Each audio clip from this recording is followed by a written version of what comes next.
The Daily Stoic Summary, book by Ryan Holiday and Stephen Hanselman. The question is, do you want more wisdom, perseverance, and skill in the art of living?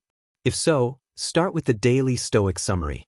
Derived from the teachings of famous Greek and Roman philosophers such as Seneca, Epictetus, and the great emperor, Marcus Aurelius, this book offers 366 daily meditations to get you through a year. Despite Stoicism being the most popular discipline of its day, it's timeless and highly applicable in our brave new world. Disciplines. Stoicism contains 3 critical disciplines.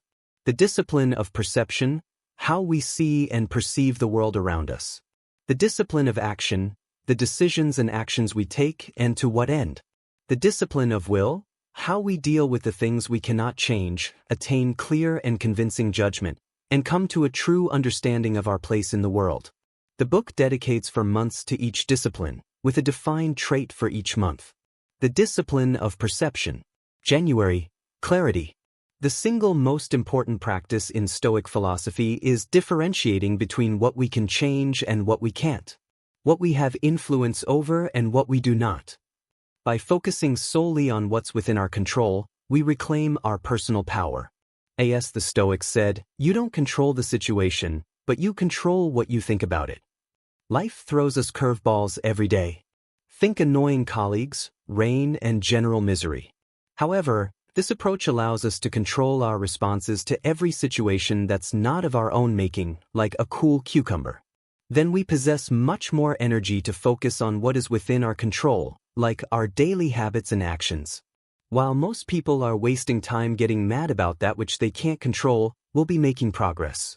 February, passions and emotions. Imagine all the power you'd have in your life and relationships if all the things that trouble everyone else didn't matter so much. What if, where others were upset, envious, excited, possessive, or greedy, you were objective, calm, and clear-headed? Controlling our passions, rather than being controlled by them, is a superpower.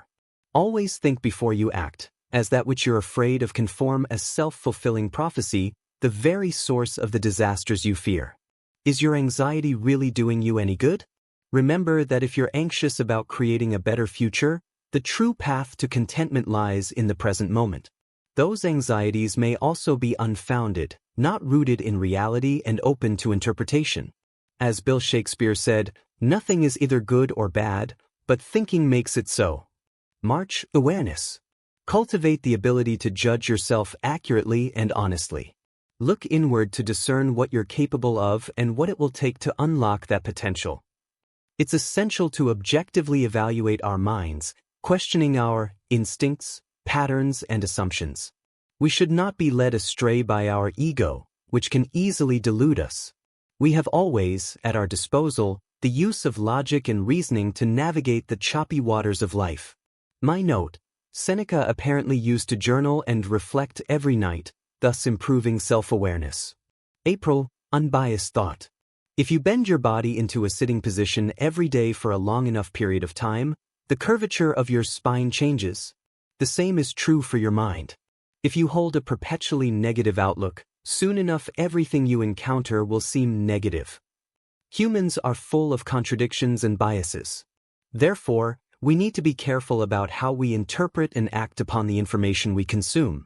While we should trust our instincts, we should validate them and regularly challenge them to mitigate errors in thought and action. This will allow us to select the optimal response for every situation. The discipline of action. May, right action. Our perceptions and principles guide us in the selection of what we want, but ultimately our actions determine whether we get there or not. Stoics were the masters of focusing on the process over the result.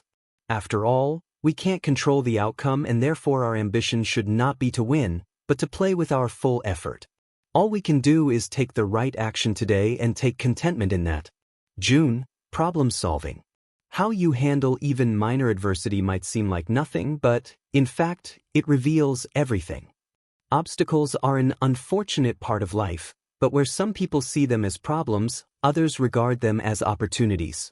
Rather than playing the victim, seize the opportunity to practice your Stoic philosophy.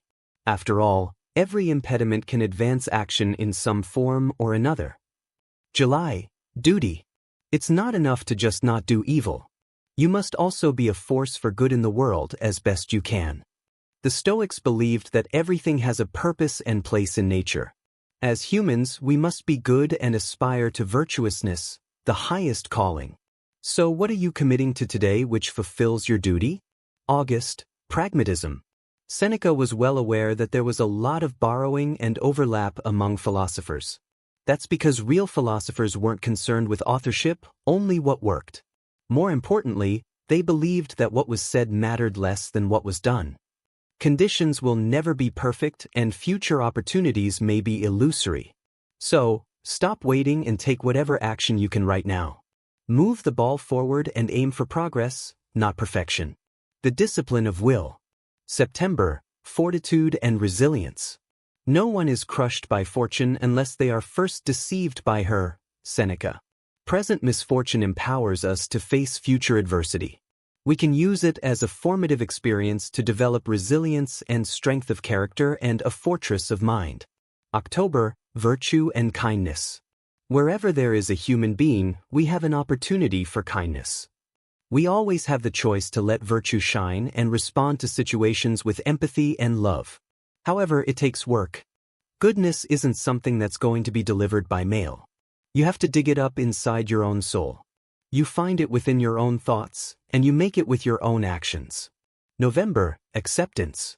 Don't seek for everything to happen as you wish it would, but rather wish that everything happens as it actually will, then your life will flow well. Epictetus. External events are objective, but we color those events with our subjective interpretation. With the right mindset, we can choose not only to accept whatever we encounter, but actually enjoy it. We can choose to make the most of every experience. December, meditation on mortality. We don't own anything and that even our lives are held in trust. Marcus Aurelius. Reflecting on our own mortality, rather than depressing, can be a powerful motivating force for positive action and change. Like the Stoics, we can choose to live our lives fully, in the knowledge that they can easily be taken from us without prior notice. So how will you choose to use this day?